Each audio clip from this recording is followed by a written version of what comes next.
Welcome back to Living Between Paycheck Kitchen. I'm Oz. That's Jack. Hello everybody, welcome back. And today we're going to continue our streak of white people doing Tex-Mex food, and we're going to do taco salad. Because it's healthy, it's a salad, right? That's a surreptitious wink. So, before we get into it, be sure to like, share, subscribe, ring the bell, notification, give us a like if you dig the video. Leave comments, we very much appreciate it. We read all one of them, or two. And let's get into it. So yeah, looks like a lot of stuff. You're going to start off with your salad stuff. So you get your lettuce, tomatoes, all the rest is kind of optional. Then you're going to need your taco stuff, which is pounded ground beef and a thing of the taco seasoning. And then everything else, the cheese, the onions, sour cream, cilantro, salsa, jalapenos. This jalapeno, look at this. Look, that's a serious jalapeno, man. That kind of makes me sexually uncomfortable. So that's all you need. And we can go ahead. Oh, so I almost forgot. Tortillas. We need tortillas. And you're going to need some oil because I'm going to show you how to make one of them bowls, man. Like the tortilla bowls? Yeah. So get your skillet. We got a nice cast iron here. If you want to know how to clean those, you can check a link down in the thing. Shameless plug, shameless plug. So get this about medium heat. All right, and go ahead and just put your meat in there. Now, if it won't come out of your chub, here, just take a knife, poke a hole, and it'll slide right out. It's a vacuum on a plastic thing. And take this, break it down. Now, this is a little over a pound, just because that's what we had left. So we ended up using a little more seasoning later, but recipe only needs like a pound to feed 3 to 4 people, man. So break this down, make sure you get all the big chunks, kind of flatten it out, put the meat on the metal, let that go ahead and cook and start browning. And while you do that, I'm going to show you how to do these bowls. So get you these muffin tins, cupcake tins, flip it upside down. I know it looks weird and inverted.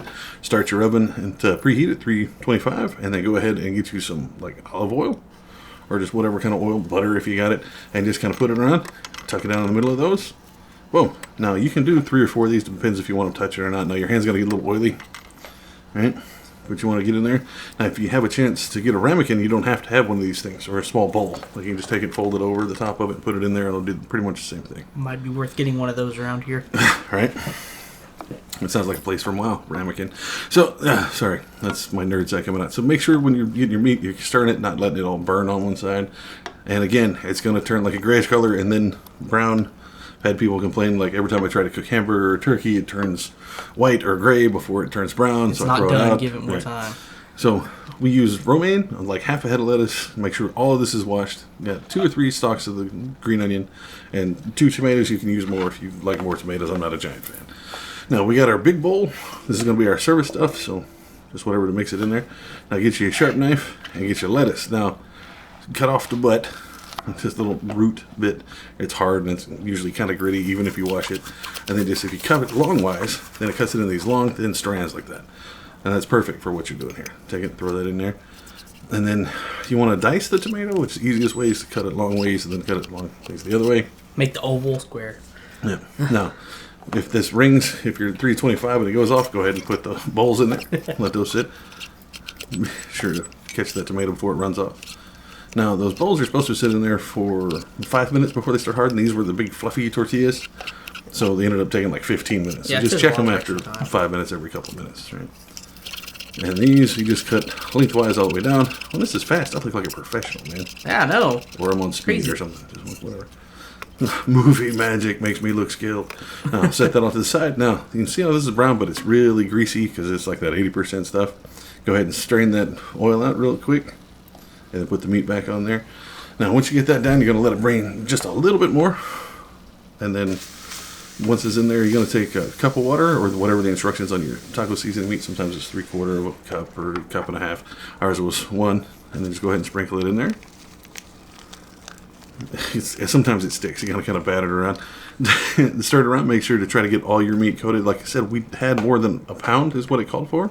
Yeah, so we needed more seasoning. So we went and found like a little pack that we had used like part of and threw it in there just to make sure we had enough. It'll turn like a brownish color, and the more you turn the heat down and let it simmer, it's going to put that color all over the meat and you'll be fine.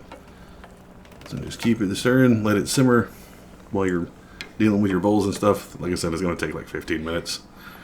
See, I pull them out. Now, you got to be careful. They're hard. They're still warm. Now, that one right there with the pocket, I poked it with my finger and burnt the crap out of my finger. So I used the spoon that time. This is the second thing of seasoning I was telling you about. We decided Just to have dump some. it in It there. wasn't just near as orange, and we realized that we weren't using the hot stuff because a lot of people were supposed to eat these, so we didn't use any of the really spicy stuff. Usually we put in pepper flakes and Had to chili use powder and mild stuff this in there, time. but we used mild this time just because more people are around. So once it gets that nice orange color, turn it off, and I'm going to show you how to plate one of these real quick in these bowls. Now, you can plate it either way, like put the lettuce and stuff on the bottom and the meat on top, or the meat on the bottom. I found out that if you put the meat on the bottom, you get more meat. You do get more. So you kind of fill those out. And like that one almost looks like a cross, man. Like, You trying to say something with that there? yeah, we should totally call the Vatican and tell them we found Jesus in a taco salad.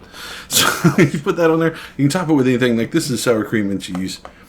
And you can put, pico on it. You can just do it in, like you do yours in a bowl Yeah. with like chips and stuff, You'll right? see Like here in a straight up minute or a nachos, second. right? Okay. The pico we made the other day is great. There's a link for that down in the doobly-doo. But these are great, super cheap, super fast, less than 30 minutes for the whole mess. Good to go. So there you have it, like 5 different ways to make a taco salad. Super simple, super cheap, man. It is outstanding. If you do it any different, be sure to put it down in the comments. Let us know, man. We might revisit this, check it out, and try it your way. Until then, you can find us here on YouTube all the time, but we upload every Tuesday and Friday, usually in the mornings, if we remember or not.